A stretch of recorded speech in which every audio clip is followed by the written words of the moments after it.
Yo! What you eating over there, fat boy? I had a little teriyaki chicken with fried rice. Jesus Christ.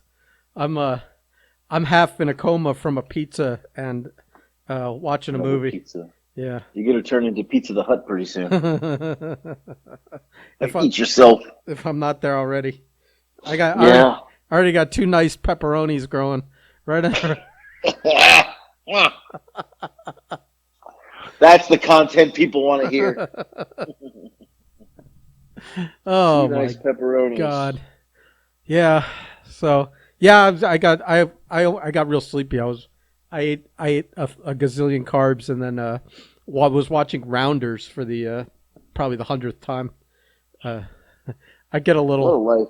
I get a little nostalgia. You know that movie, right? You've seen that movie. I have no idea what that is. Oh, it's No. a Matt Damon, Ed Norton movie about poker. No, I've never seen it. I get Never heard of it. I get nostalgic because me and Jackie were on a 1 week road trip for wrestling. You know, Right? we kind of we hit a few dates, and then we came back home with Canyon to his apartment in Atlanta for like 2 or 3 days, and then back on the road with him. And so while we had downtime, we went and saw that movie. Jackie fell asleep, and it was Of course you did. me, Canyon, and Jackie's friend Jeremy. And so I always remember that movie because I saw it with Canyon in the theaters in Atlanta, which is a weird thing. And then That's funny. we went to some sports bar. That remember they had the closed circuit TV where you would do the trivia. You'd have the little control thing and you'd answer. Yeah, right. Yeah. The controllers, yeah. Yeah, so we went there because we wanted to play the trivia, Right. and so we were there for like 3 hours, and that it just happened to be the restaurant in Atlanta. That was one of the ones that Scott Steiner liked to go to a lot, and so on the menu, It wasn't his Shoney's, was it? no. This was no. This is no. This is way back in the day, and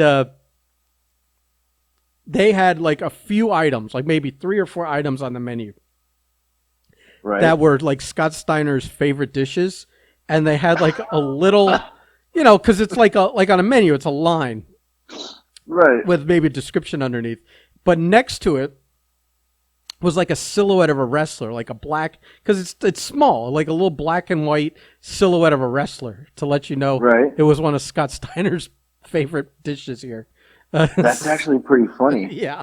That was the same trip. On that trip, I don't remember which leg of it, but at the beginning part or the end part, but was when the Four Horsemen reunion, if you remember, on WCW.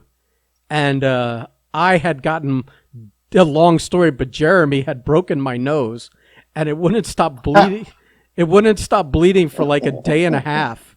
So I couldn't go to the show that they all went to. Instead, I watched it in the hotel room with my head upside down, hanging off the bed, staring at the TV. What the fuck? I distinctly remember like I was bleeding in the back seat of the car, and it just wouldn't stop. And finally, I had to sacrifice one of my socks because I ran out of things to stop the bleeding with, and I didn't want to stop. We were on the road. I didn't want to make an emergency stop for like napkins or something. And finally, Canyon's like, "What happened to your nose?"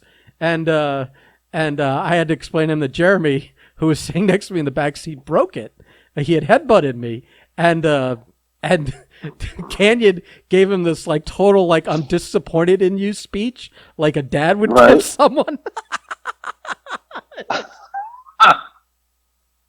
Oh, it was so funny. Yeah, so I came away with that also when we were at Canyon's place. He was like, he just wanted to dig through all of his old stuff and give us shit. So somewhere I have an old 8x10 from him when he was tagging with Kidman before they even got Right. to the WCW, and they were like hockey players. So they were dressed in like hockey gear. And That was whatever. their gimmick? Yeah. And I think that's the one, because I see, this is the ironic thing, because eventually Kenyon came out as gay, but Jackie used to razz me every now and then and try and insinuate I was gay, even though I was the only one that ever had a girlfriend during this time period. Well, Jackie had a wife, but that doesn't count. You can be gay and have a wife. Uh, Ah, so ah, so I think he told Canyon to sign it to Gay Ben, and he did. So I think my 8x10 says to Gay Ben, best wishes, Chris Canyon. And I think I remember him like asking me, "Are you really gay?" Like, and now all these years later, with him having come out, I'm nervous of how I responded to that. Like if I was like "fuck no" and made him feel bad, I would feel bad now.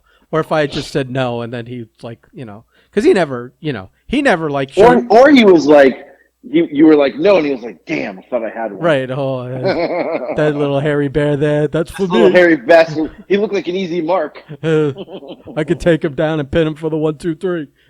Right. I'll check his Wow. temperature. Yeah. So I don't know.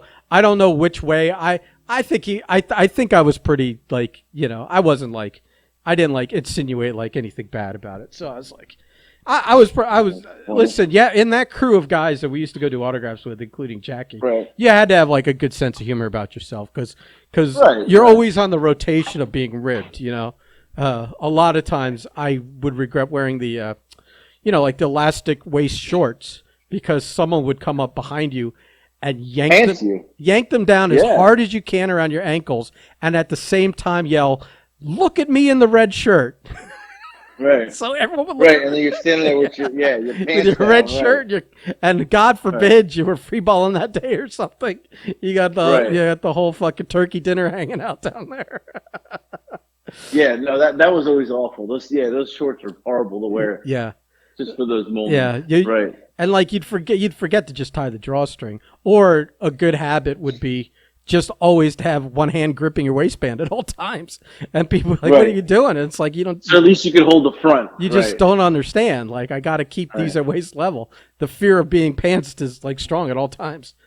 Right, right. And if they did get you, only the ass would come out because the front would be Right, you'd be and- holding on for dear Right. life. And yeah.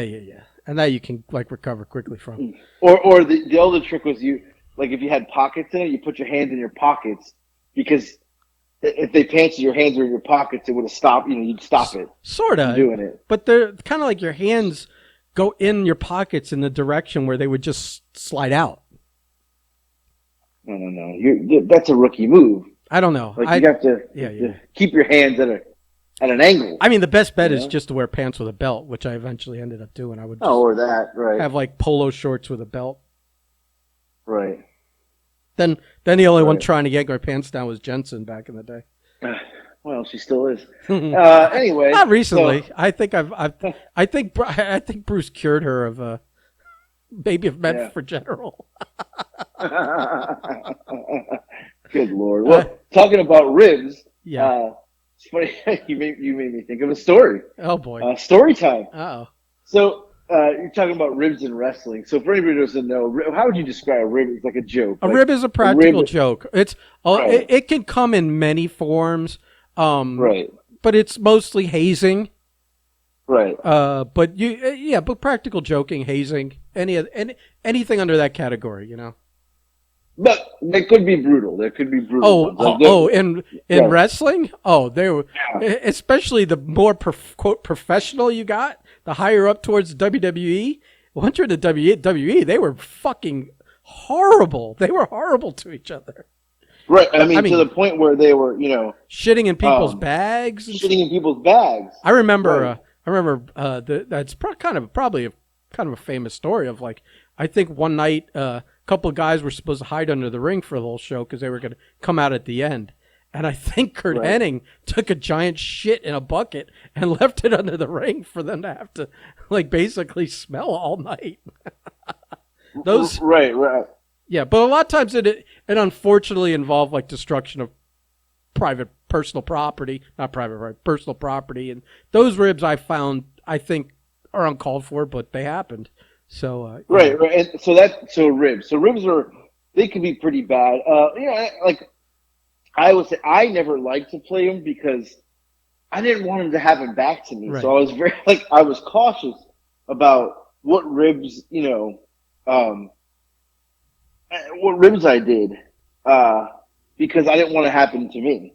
Yeah. You know what I'm saying? But so let's take this back to the Vandal days. Me and Eric. You know, we were young, stupid kids, and we were tag team champions, and we thought we were the shit because we were. Uh, Well, plus and you ran around with Billy Five, so you could pull shit right, and get away with it. right. Yeah, We kind of felt like we were like invincible yeah, at this protected. point, Yeah. and right, we were protected, we were invincible, we were the hottest thing. Like the ladies loved us, all the men wanted to be us, like that Oh kind of boy, thing. here we go. Yeah. So, so we were tag team champions at the time, and we were wrestling a couple times a week. So we were always on the move, and we were young, and we lived at home still. So there'd be times where we wouldn't wash our wrestling gear, and Oh, you're on the road 3 4 days, you don't but have anywhere to wash it. Sometimes we were sleeping in the car. We didn't have anywhere to wash it. you So never outgrew that, my friend. You never. You no, could have the right, excuse of being young, but you never outgrew that. right, no. So there was this time period we started to, we were traveling a lot. We had the belts. Well, a couple times, like people were like, "Hey, what's that smell in the locker room?" Oh, the Vandals in their smelly gear. So a lot of the veterans, the guys that have been around a while, started getting pissed. Like these two young punks have no respect. They're not washing their gear. I mean, sometimes it smelled like pure just shit. I mean, Like it was bad. hygiene's a big thing when you have to like, you're like with another person and you're kind of Yeah, like, but we would like take them out of the bag, before the show and spray them down with some like Old Spice or something or Axe. put perfume on a So pig. Not even like Febreze, some odor eating thing. no, Just mask it with another smell. right. So we're getting to the Febreeze here in a second. So we were at a show and we had taken out the belts, and it was like we had like a 3 or 4 day stretch, and then we went home. But both of us forgot. Like this is we forgot. We just got home. We were home for 2 days, and we never cleaned our stuff. Like we were both exhausted. So when we got in the car for the next trip, I was like, hey man, I forgot to wash my shit. He's like, yeah, me too. I'm like, man, this is gonna be bad. We did a 4 day stretch, super sweaty. Wrestled some killer matches. Now we're back on the road with dirty gear. So we get to the building, we open up the bags and the tag team belts. So I have a tag team belt, he has the other one. You take the belts home with you. When we took them out, there was mold on both belts, like green mold growing on these belts. Like it was, and like we both looked at each other, we're like, oh shit. So the veterans, some of the guys, it was like Casey Thompson and Hack Myers and Dave Johnson, the Blackheart. They saw and they were like, "Oh, you fucking disrespectful punks! There's mold on the belts. You don't respect anything." They're giving us the all, business because all, all tough motherfuckers you named there. right, these guys are tough. Like Dave Johnson spent time in prison for like aggravated assault, like almost killed somebody.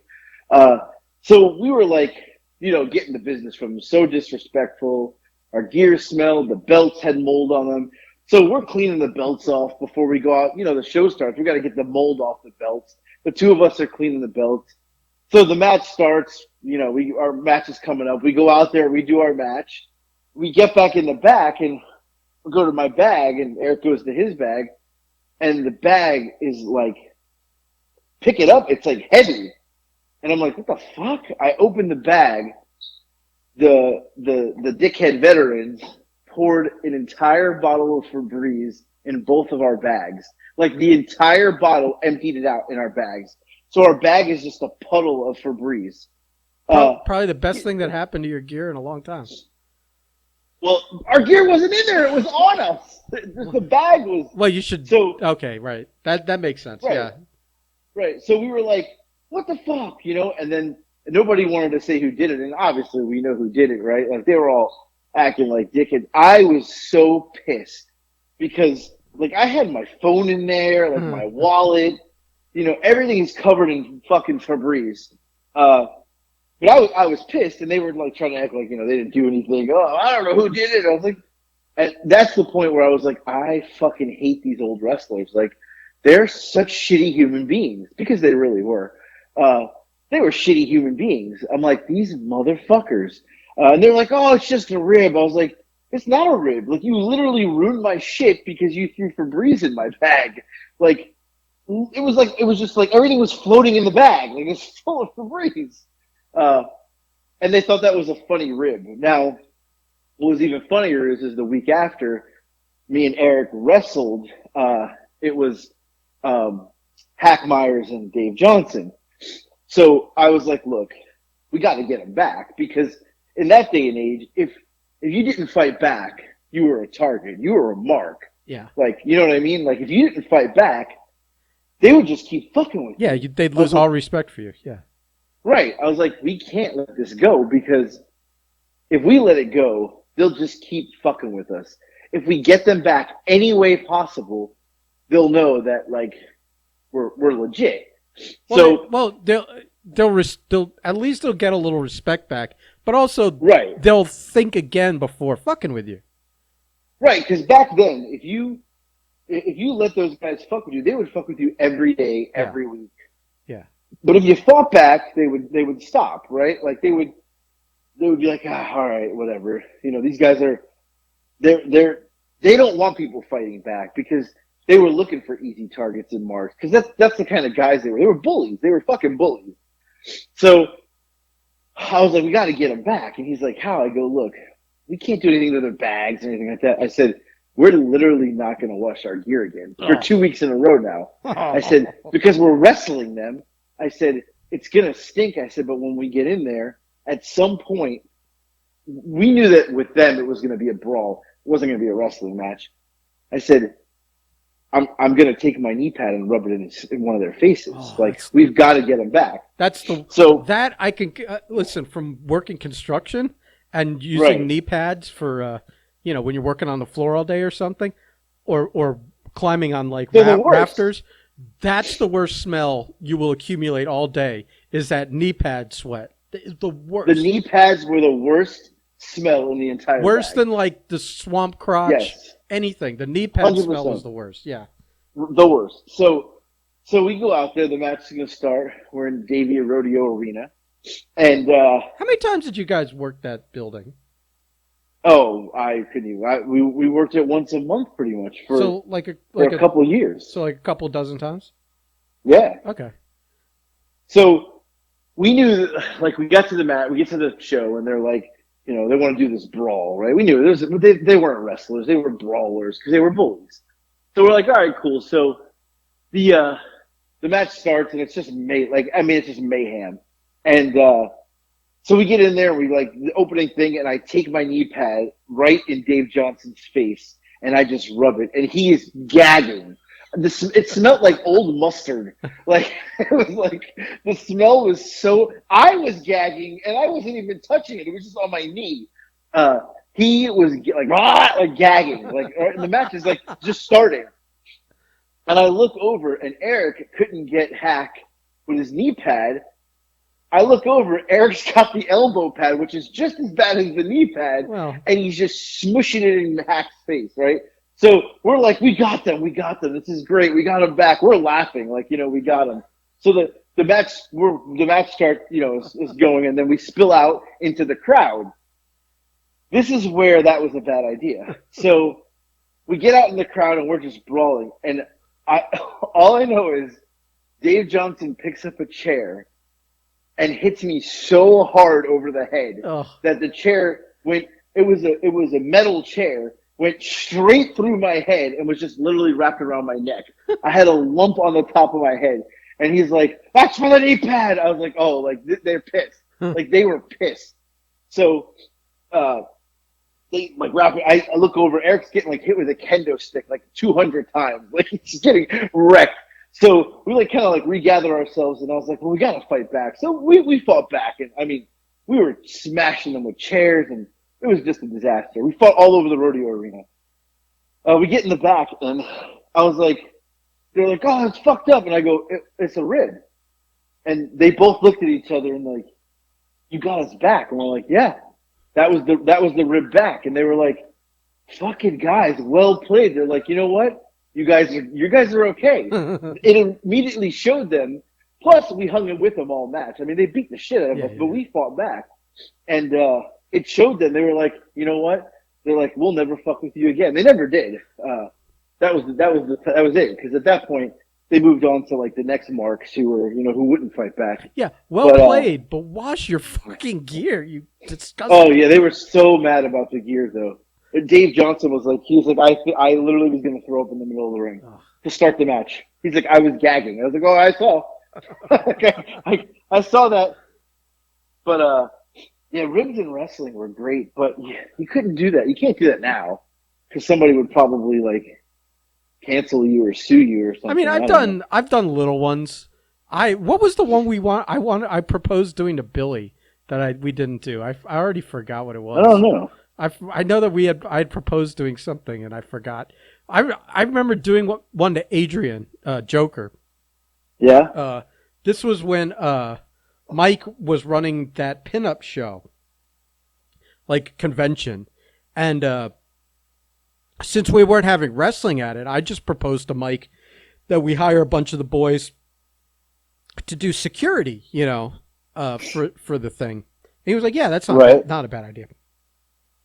So this pinup show was like, like retro tattoos and 50s music and pinup art and vintage cars and all that kind of shit. Right. So it was conventions and there was bands and there was tattoo artists and there were like live shows. There were these burlesque shows upstairs, and some of the ballrooms upstairs. And so we did security for one, and it's like, it's like chicks taking most of their clothes off while they play music and in those like old timey clothes and Right. or themed, like you could have like a Star Wars one or something like that. So it was like it didn't have to be like old time stuff, and then you'd have an MC that would do a couple jokes in between or do entertainment. We had I don't know if you've ever seen he's kind of famous now. That Puddles, the singing clown. Yeah. Oh, he's famous. He did our show. We hung out with him for like 3-4 Right. years. I remember. Yeah. Seeing it or something like that. And yeah. they had a couple of really big rock bands there too. But anyway, so we did a couple securities for the burlesque stuff, and then I don't remember who I told it to, but I was like, it might have been Alex or it might have been Marco. But I was like, I'm gonna rib Adrian. I'm going to act like I don't have enough people to be everywhere, but I need one person to volunteer to do the security for the burlesque show. And I know Adrian will jump at it because it's tits and ass. The Right. rib is it's an all male burlesque show. So, Oh, and he doesn't know this. right. So I just said a burlesque, and since we had done a couple of them, he just assumed it was that. And so Right. I was like, oh man, I need people here, but I need somebody to volunteer to do the burlesque show. And Adrian and me was like, I'll do it. And so I'm like, all right. It's just I said, just keep in touch if there's any problems. And so we're just hanging around. I don't even think we really had anything to do. We're just waiting to like hear from him. And we're basically just staring at my phone waiting. And all of a sudden, like about 15 minutes later, this text comes through, "You son of a bitch." And I'm You like, son of a bitch. and I'm like, what? And he goes, "It's all dudes." So that's and I was like, what? I think I wrote like, really?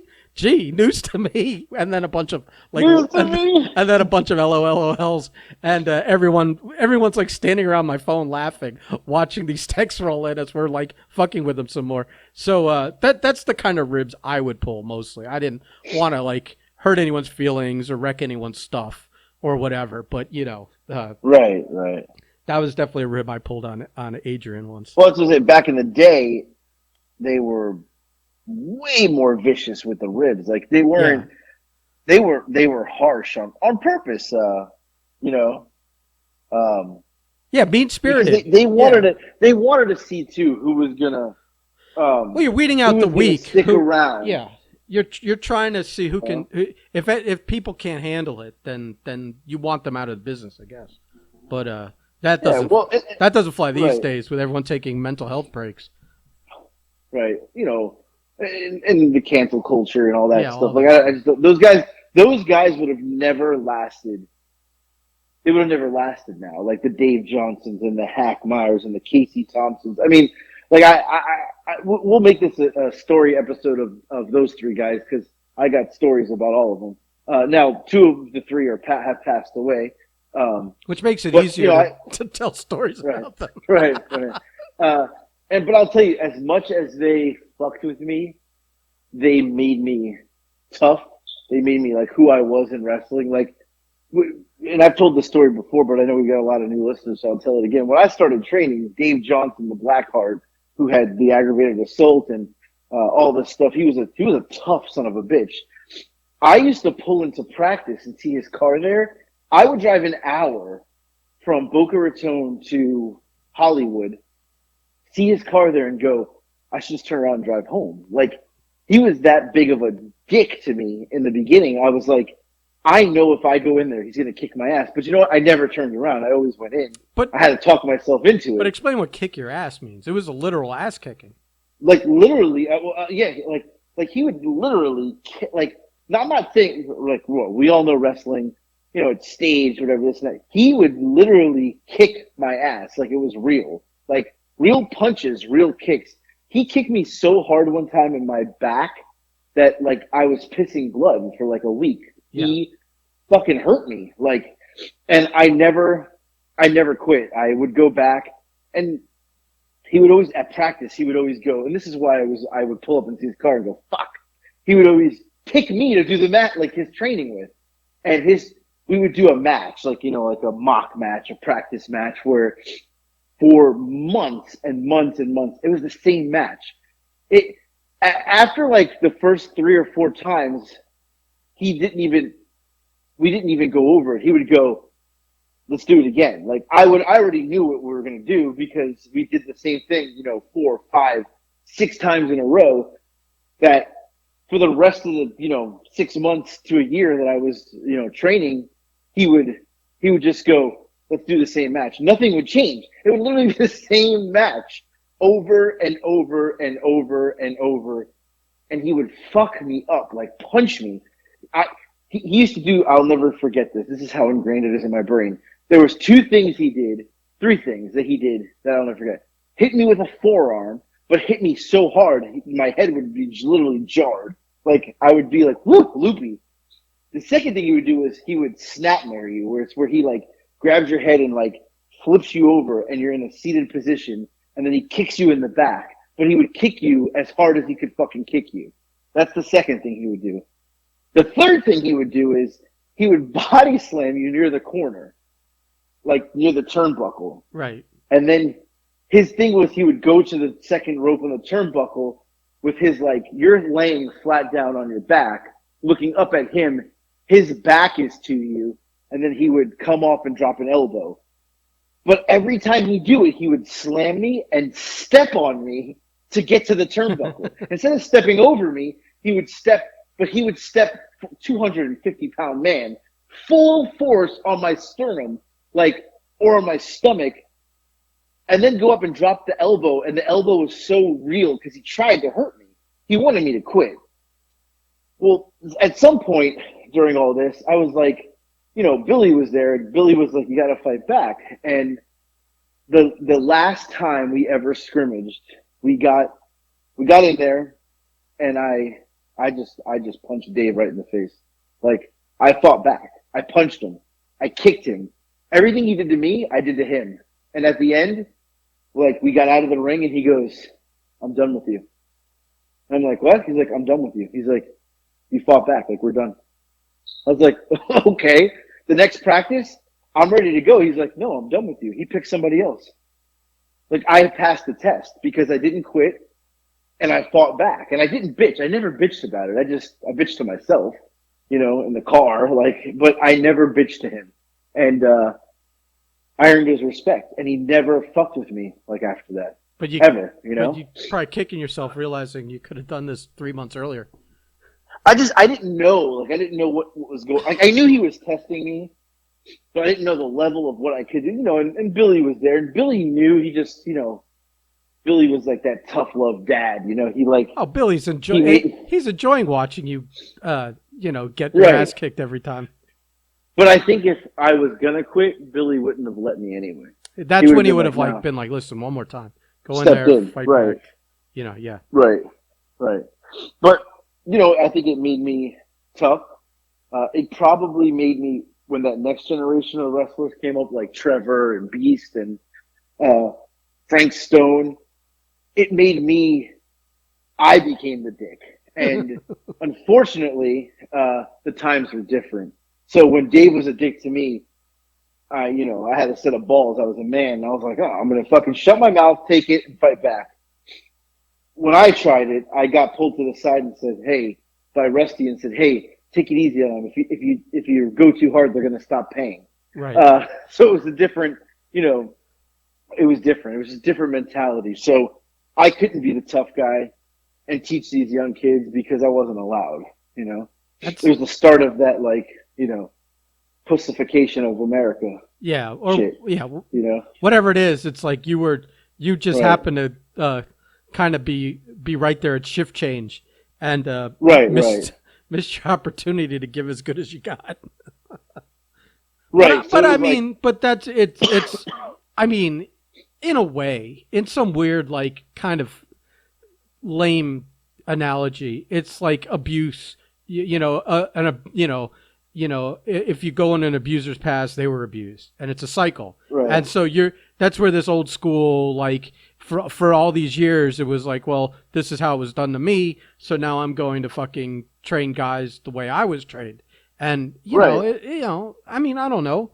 I mean, I'm sure there's good wrestlers that came out of either way of being trained. Where it was all, right. it was all, But I will say though, nice words and handshakes and oh, was I too rough on you today? And then the Dave Johnsons of the world. So right. But I will say, like, if I was to get involved now in that capacity, I wouldn't be an asshole. Like now, I do understand. Like, I would rather be a better teacher. Like they weren't. They taught me how to be tough and how to, like, not be a little bitch. But I don't believe they taught me how to make it. Like I could have. I think if I was in this generation, I would be on TV. If I was 21 years old now or 18 years old now wrestling, I would be on TV somewhere, like, or in developmental somewhere, because I think the teachers now are better. Like, those guys weren't teachers. They taught me to be tough, but they didn't teach me what to do, like, to get to the next level. Like, nobody ever did, you yeah. know? Well, there's some other I mean, we got lucky. there's some We other got factors involved now. It's a lot easier to right, I right, think there's more places to work now that pay well. Um, right. all True. maybe not. I mean, back in your day, there was still like ECW, WCW, WW, yada yada. But NWA, but it was harder to get seen. Like now it's all social medias and YouTubes and I don't think the Right. promotions are just looking for 6'4", 300-pound men. Also, No. Right. Right. so No. yeah, Only Vince McMahon. yeah. So But definitely you would have a much better shot. To right, and Marco we didn't too. have any. Right, he would have. Right, we didn't have, like, me and Marco. We didn't have anybody to guide us to that. Unfortunately, like me and Eric did TNA Impact or whatever in 2003, and I think it was just by pure luck we kind of, like, fell into that just by hanging around, like, in Tampa with Steve Curran and Madison, and we kind of just fell into that dark match where it wasn't even a dark match. It was like on the 1 year anniversary of TNA, we wrestled on their Explosion, I think it was called at the time, show. We wrestled R-Truth, Conan, and Road Dogg, and I mean, it was the coolest fucking experience ever. But it was like we just fell into it, like, and I don't even think we knew how important it was. We didn't really take it serious because no one told us to, you know. Right. So we were kids, we were young. Well, fuck, I didn't know.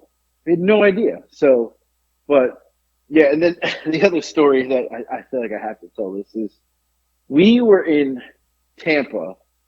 So actually, take this back. For those who don't know, FOW, Future of Wrestling, was a really big wrestling company in late '90s, early 2000s. Probably one of the hottest independent wrestling companies in the country. This is before Ring of Honor. Like Ring of Honor had just started, um, and Bobby Rogers, who's been on the show before, was running this company. And I mean, they're drawing like a lot of people to shows. So he had this idea of doing a big show, King of Carnage, and he's going to bring all these names in. The main event was Dusty Rhodes versus Abdullah the Butcher versus Kevin Sullivan versus Terry Funk. Four legends. He had lots of other legends on the show that night. And me and Eric worked Joey Matthews and Christian York. We win. We go to fight Big Daddy Gonzo and JJ Kodiak. So, and we win the tag team titles. But that weekend was like a big weekend. The rodeo drew a couple, I don't know, 5,000 people, was it? I don't even remember. I don't know. Big crowd. And then the next night was in Tampa. So Bobby had rented a limo. And we were going to drive from Fort Lauderdale to Tampa the next morning and then literally drive right back after the show. That was the plan. So it was Christian York, Joey Matthews, Mickey James, me, Eric, Bobby, and I think that's it. Oh, Jody X was with us, Bobby's girlfriend. So we get in the limo to leave, and we drive. We drive up. It's easy drive. The limo driver drives. We just hang out and shoot the shit, and just shot the shit. On the way back, Hack Myers needs a ride back. Now, Hack was a crazy son of a bitch. I think he was ECW World Champion. Was he ECW World Champion? Pretty sure World Champion? I don't know. Like before, when ECW first started. Maybe. I think he was. Maybe. So he needs a ride back. So he comes in the limo with us. Well, they were drinking this GHB, I guess it's called. Yeah. They were all taking like capfuls of that. And me and Eric, at that time, we were just stoners. Like we just sort of just smoke, eat, and go to sleep. That was like technically what they would call one of the date rape drugs? Yeah, but I think a lot of bodybuilders took it because it helps your body get a deep sleep or something. Yeah, I don't know. I don't know. So they're all taking it, and we're about an hour into this 4-hour drive back, and Hack is like he's starting to lose his shit. Like whatever the shit is hitting him, he's like becoming a fucking madman maniac. So Bobby's getting nervous because Hack is just like, the limo driver's getting pissed. So he calls Dave Johnson. He's like, "Where are you?" Dave was at a hotel, and we were about 30 minutes from that exit. And he tells Dave Johnson, "This is what's going on." Dave says, "Stop here, drop him off to me. I'll take him home tomorrow."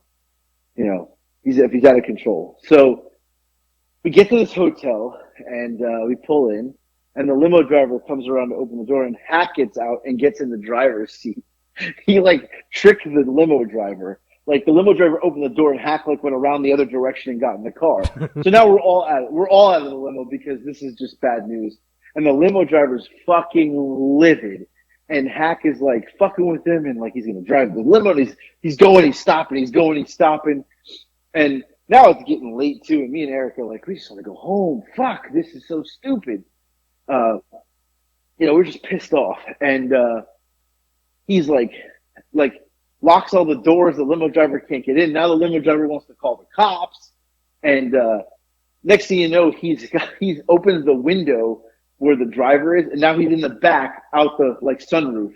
And finally, Dave Johnson has to come out and physically drag him out of the limo and get him in the room and get him to sleep. And we were able to continue our drive home. The limo driver was fucking livid. The entire next 2.5 hours home, he was just livid. He's like, "I will never do this for wrestlers again." It was such a fucking scene. And at the time, many times, how many places, how many services, how many people over the years have said that, where I will never. I'm surprised by 2021, anyone is willing to do anything for a wrestler. Right, it's true. Yeah, right, it's true. It's just over the years, restaurants or you name it, Yeah. Yeah, so it's like For sure, it's just yeah, hotels. it's definitely right, for sure, for sure. Um, pretty wild. But the driver was just pissed, and me and Eric at the time, we were young and we were like afraid to get in trouble, and all I kept thinking is how the fuck am I going to explain to my dad we all got arrested because Hack Myers was like stole a limo. Just like this is the things that were going through my head at the time Well, at least because we tried to stay out of trouble at least, I mean, at least if you're arrested for that, it's not something you did. You know what I mean? You were right? just But we like, just didn't want to be, yeah, no, I know, but you know, we didn't so want to be involved in it. so now I got a question, just out of curiosity. Like, what Yeah, was the payday for that big show for you? a lot of money. I mean, If I remember right, that night we made like that whole weekend because of the Tampa two shit shows? too. Yeah, I yeah, yeah. mean, yeah, I mean, I want to say we made like $1,000 or something close to that because we also sold merch and you know, but also Bobby had like 95 people on the show. It was like it was ridiculous how many people were on the wrestling show. That it booked. You Uh, mean booked? right, Yeah. booked on the show, but then to me at the time, again, I was a stupid kid. That was produced for DVD to be sold in stores, and uh, I'll never forget the first time. And I've told this before in here too. I was I was with my ex-wife. We were dating at the time. We weren't married yet, and we went to the mall. And I said, she said it's going to the store, and I said, I'm going to go in FYE. That's what it's called, right? FYE, Yeah, I don't the think they're DVD around store. anymore, but yeah. Right. I said, well, I'm going to go in there and, you go do your thing. So I go in and I go to the wrestling section, and there it is, King FOW, King of Carnage, the DVD from that night. And I went in there to look for that on purpose because I knew it was going to be sold there. So I go in and there's like some kids at the wrestling section looking too. Do you own a I'm on the copy? back of it. Do you own a copy? I do own a copy, Okay. yes. I'm on the back cover in the midair doing a drop kick to Big Daddy Gonzo, who has a chair, like he was gonna have at his head. So I drop kicked the chair into his head from the top rope. Unfortunately, the angle they have the picture, my head is back, so you can't see my face. You only see my neck and my body. You don't see my face because Right. it's like angled back. So I'm in the store, and these kids are looking at DVDs, and I pick up that one because I think I'm a big shit, and I'm look at that. I was like, yeah, that's me on the back, and they're like, no, it's not. I was like, no, that's me. You can't see my face, so they're like, that's not you. I was like, no, that's totally me. Like that's me right there. They're like, no way. They're like, you can't see your face. It's not you. I was like, they did not believe it was me because you couldn't see my face. But I, for a solid year, went to What a great rib that they use a picture of you without your right, face in it. moving my face, right. But for a year, I would go to that mall, to that store, to that section, pick up that DVD, and anybody who was around, I'd be like, "This is a great show. I was on it." Because I thought, like, look, I was a kid, and I thought this was the coolest fucking thing. A DVD of me wrestling was being sold in a major fucking store. Now, So to me, that was the coolest thing ever. now here's You the know? other question: Was Yeah. that the same DVD every single time? Did no one buy it? Most likely, yeah. So, Because I imagine that they only right, get like two or three copies. They, from what I remember, I used to buy wrestling DVDs at the stores, there was right. usually only be two or three copies of it, and or none, which meant they sold them. I don't think they ever like reordered that stuff. You know what I mean? No, and there was always So the funny part is so I think you were always holding the same one. It never sold. right, probably not. Right. And I remember the last time I had seen it there, it like got moved to like the clearance section. And Oh, it was like $2.99. And I didn't even buy it because I was like, oh, I have a free copy, you know. But I also remember at that time they had like hardcore XPW and like what was it, Pongo the Clown? Was that the guy's name? The hardcore wrestler? I think it was Pongo or something. But I don't know. I remember seeing like later on Luke Hawks on those DVDs as Altar Boy Luke because they were in the same section as us. Yeah. If you watch that XPW. the Dark Side of Wrestling episode, Luke's involved, Right. like kind of interviewed for that. And he said like they took some liberties with him in the ring that eventually he stopped working for them. Yeah, right. I remember that time, but that time of wrestling was, I mean, it was fantastic. Me and Eric lived like rock stars, and we were so dumb we thought we made it. Like we were like, we made it. We're fucking rock stars, not knowing we probably could have made it even way further and been, way better off. But those are good times, though. Good times. So that's my stories for the day. It's not too late. It's way too late. I'm fucking 273 pounds. You could lose like 70 pounds and give it a go. I mean, you're only 40, right? I mean, pretty soon you're going to be calling me King Kong Slambino, so I'll be doing the 5 count. Oh boy, the splash with the 5 count. I mean, hey, it's a gimmick we know works. It got a guy over. Also, I wouldn't have to work that hard. That's true. Although when you get to that size, your heart's always working hard. Yeah. Crazy stuff. But yeah, so that's my stories for the day. Yeah, I forgot to do promotion for our stuff, and it's so late in the podcast, it's not even worth it. People just go to the website, buy something. That's all I got. I got no energy to make a full throated 30% off. 30% off sale right now. Get your Christmas gifts. Get them now. Christmas, Black Friday, 30% off. Now. We're doing it now. We're not even waiting until Friday. Yeah, when is Black Friday? Like 2 Fridays next Friday. Yeah. Oh, wait, Thanksgiving's next week? Oh, yeah, pal. Oh. We're moving right along here. Oh. Yeah. So I will end it with this. I just got... this is a great way to end this. So I just get a random Facebook message from a kid I went to high school with. I have not spoken to this kid since high school. And in high school, I never said 2 words to this kid. His name is Vipul. He was a little Indian kid. And he just sent me the most random Facebook message that said, if you don't buy your Thanksgiving shit now, your Thanksgiving dinner will be McDonald's. No context to this Facebook message at all. That was the Facebook message. Are you Facebook friends with him? I am Facebook friends with him, since the inception of Facebook, but I've never spoken to him. We don't speak. I didn't speak to him in high school. That was the message he literally just sent to you as I looked at my phone and read. There's no context to it at all. That was the message. He either accidentally sent it to somebody else. Right, the wrong person. Or he sent it to everybody. Just everybody in his list. I guess I'm eating food at McDonald's. I don't know what he's talking about. I can't imagine that's the first time he's going to reach out and talk to you since high school. And it's going to be that. That text message, that Facebook message. That's really, and I literally just wrote back a laughing emoji. I got nothing back. Yeah. So, that was weird. All right. Yeah. So that's all I got today. That's good. I'm good. You spent your time. You've done your obligation.